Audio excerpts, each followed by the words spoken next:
It's now week 3. Our theme this week is Where did the university come from? By extension, we're also going to consider what makes a university. Now, I would start your reading this week with, and apologies for my complete butchering of this pronunciation, but Wierzchowski. The reason for doing this reading first is that it provides a very clear link between last week's theme, when we were looking at the intellectual heritage of the medieval university, and this week's theme, where did it come from? So I think it'll help things click from last week and give you a nice firm background from which to commence your readings for this week. So both Wierzchowski and Peterson point out that the Carolingians, who we also discussed last week, that they had schools that overlapped with both monasteries and cathedrals. Now, appropriately, they're called monastic schools and cathedral schools. Now, not only were these monastic schools and cathedral schools training monks to do the kind of work that we were touching on last week, but they were also training government servants. It started to be that the skills to which you only used to need if you were going to be a monk or a priest, they started to be needed by much wider sections of the population. Now, this also explains why universities, although they're ostensibly secular institutions, even most of them in the Middle Ages, they still grappled with issues of faith, even those as basic as how to reconcile teaching the writings of pagans with a good Christian education. Now, Peterson's chapter especially contextualizes the historical developments that were occurring at the same time as universities were developing. So it provides a very useful and very different perspective on the origins of universities to what your textbook presents. Your textbook, on the other hand, weighs up whether Paris in modern-day France or Bologna in modern-day Italy was the first of what would become thousands of universities, first in Europe and then across the globe. There's a handy list arranged by data foundation that you can find at the end of chapter 2 of your textbook. And this map is also from that same section of your textbook. The different reasons proposed as to why universities were created is the subject of the first chapter of your textbook. Now, this ties in well with your written forums and your discussion videos for the week. It also links as well with the interactions with other medieval institutions, church and state and towns and other urban locations, which is something we're going to come back to. As your textbook points out on page 16, from the 13th century on, the popes and cardinals, those are the head honchos in the church, had usually been to university. Just like today, by the High Middle Ages, there was a need for educated people for the workforce. This is something that segment 7 of the documentary Inside the Medieval Mind Knowledge references, as does chapter 4 of Peterson. The documentary, in fact, also references a murder scandal, but don't worry, we will get the opportunity to discuss that particular murder more.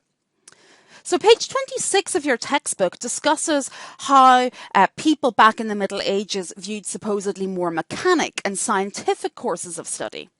It's an issue Peterson explains in some more detail around page 115. The exclusion of many subjects that we expect to find in our modern universities might be an interesting issue to many of you, especially if you've got a background in those fields. It's worth pointing out, though, and this isn't in your readings, but classifying things, different subjects of study, as a subset of philosophy was actually a usual practice until pretty recently. Now, what today we term science, it's only been really known and described as such since the 1830s. That means by the end of even the Enlightenment period.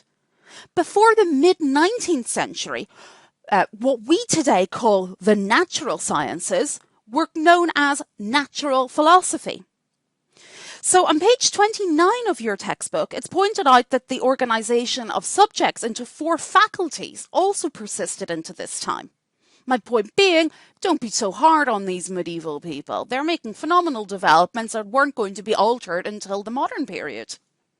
Now, the word university we're going to see this week comes from the Latin word universitas. As you'll have noticed by now, Latin is the lingua franca of the university. It's the language that unites medieval Western Europe. Now, while we tend to think of universitas or university as being a very specific meaning today, it was actually a term that was used very widely back in the Middle Ages, as chapter 2 of your textbook considers.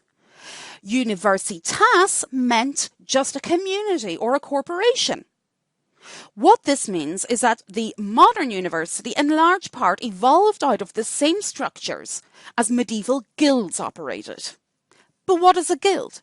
Why is it important to understanding how a medieval city operated? And again, relationships with the city is a topic we're going to come back to. So guilds were groups containing members, and their goal was to regulate business. In other words, they're not at all like a modern-day trade union. In fact, they're the opposite of modern-day trade unions. What they were trying to do, these guilds, were foster the good interests and the welfare of the employers in that business. Because they were organizations made up of the employers trying to make things better for themselves, they were very exclusive and often very powerful. These guilds or universitas, they often had their own rules and their own regulations, the goals of which were to make business better and more profitable for the members. They were also tied in with religion. They usually claimed a patron saint for themselves, and they would do things like sponsor plays and sponsor different things to do with that saint, basically as a marketing ploy. The other things that these guilds did, and this explains why they're so closely linked with universities back in the Middle Ages, was that they minded the recruitment and training of labour. So that's the apprentices and journeymen, and apprentice is still a term we use today. They would have been outside the official membership of the guild, but certainly their training and whether they could ever enter the guild was controlled rigidly by the guild. So the education of individuals, like in the picture here, they're stonemasons busily making probably a cathedral or castle or something. They controlled who had access to the training required to be a skilled workman in this area. So because they were exclusive, they tended to evolve into a kind of social club. They keep on reinforcing their exclusivity. Family bonds become very important. Who you know, who knows who. They tend to arise just before the university, as we understand it, the educational institution, around the 11th and 12th centuries. Their goal was to reduce the risk for the employers through cooperation. So they're reflecting increased division of labour. That's the social history background.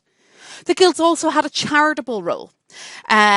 So what they were trying to do with this hierarchical institution was keep their own members out of poverty, in good work, control who had access to this knowledge, and so they're kind of reflecting a, at best, paternalistic outlook from within feudalism. And feudalism is what we today term the social structures of the Middle Ages.